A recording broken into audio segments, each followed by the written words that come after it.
Padilla is recognized. You may proceed, sir, when you're ready. You have 2 minutes. Maraming salamat po aming ginoong tagapamahalang hukom at sa atin pong ginoong Pangulo. Meron po akong katanungan para sa prosecution. Sa akin pong mga kaibigan, prosecution. Napakahalaga po sa bawat pagdinig ay yung nagsasabi ng katotohanan. Tama po ba? Tama po. Opo. Pagka ang isang witness po ay naging halimbawa ng paiba-iba ang sinasabi, ano pong tawag dito? Di ba po kasinungalingan? This is a hypothetical question, Apo. Your Honor. You are not referring to any particular witness? Si Las Cañas po. Yung inyo pong pinakitang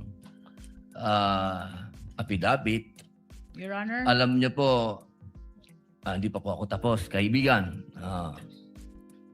Alam niyo po, napakalungkot po para sa amin na marinig na meron kayong ibinigay na affidavit na nabahiran dito po sa loob ng Senado. Dito sa plenaryo ng Senado ay nabahiran ng matinding masasabi nating kasinungalingan sapagkat magkaiba ang kanyang sinabi. October 3, 2016, sinabi niya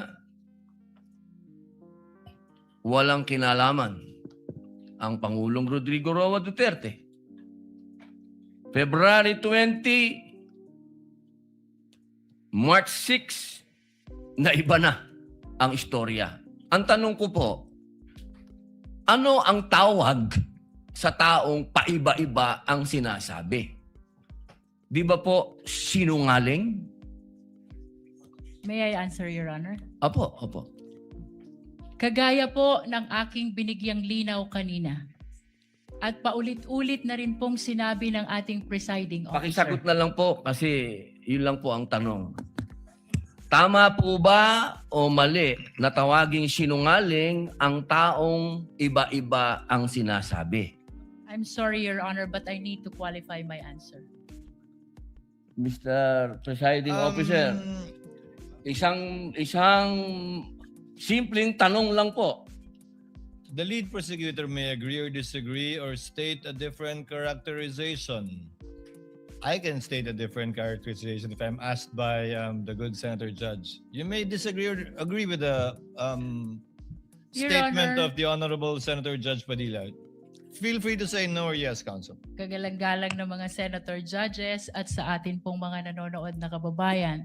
Dahil binanggit po ng kagalang-galang na Senador Robin Padilla ang pangalan at ang affidavit ni Arturo Las Cañas, nais ko pong linawin ang kanina ko pong manifestasyon. Ito po ay ipresenta sa impeachment court bilang bahagi ng Presiding testimonya Officer, ng witness. Hindi pa din po sinasagot ang Lead prosecutor, the response, it's not responsive to the question of Senator Judge Padilla.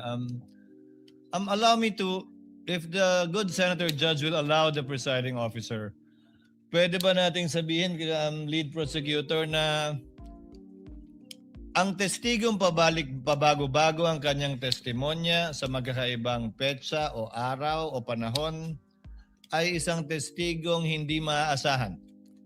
Without particular reference to Arturo Las Sa Cañas, pangkalahatan, I agree with you, Honorable Presiding Officer. Posible nagsisinungaling siya sa isa, nagsasabi ng totoo sa isa, o nagsisinungaling sa isa, nagsasabi ng totoo sa isa, hindi na natin malalaman yun. Tama po ba yan? Without particular reference to Arturo Las Cañas, I agree with you, Honorable Presiding Officer. Thank you. Maraming salamat po, aming ginoong You may proceed, tagapamahalang Senator hukom. Judge Padilla. Opo. Kasi po, katulad po ng sinabi ng aming Senator Judge 10,000 hours Pampilo Lacson, napakaliwanag po ng sinabi niya. At kami din po dito, ako po mismo ay gumawa din ng panukala na dapat yung mga nagsisinungaling dito yung mga paiba-iba ng testimony na nagiging aming mga witness ay dagdagan dapat ang sintensya ng perjury. Kailangan amendahan ang batas na yan. Ngayon, bilang pakiusap po sa inyo, sa prosecution, pwede po ba na sana ay maiwasan natin ang pagbibigay ng witness na may kasong perjury? Hindi na po ito si Las Cañas. Ang sinasabi ko po ay yung dalawang mahal nating witness, si Attorney Jeremy Lotok at si NBI Agent Talilong, na sa mga oras na ito ay may kasong hinaharap na perjury. Pwede po bang iwasan natin na may mga ganito tayong witness para ang nasasakdal po kasi dito ay ibinoto ng 32 million na tao.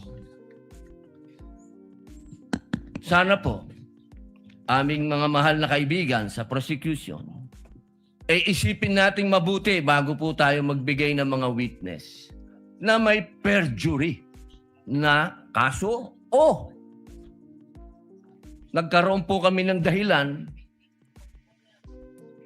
na gumawa ng amenda na itong perjury ay amendahan.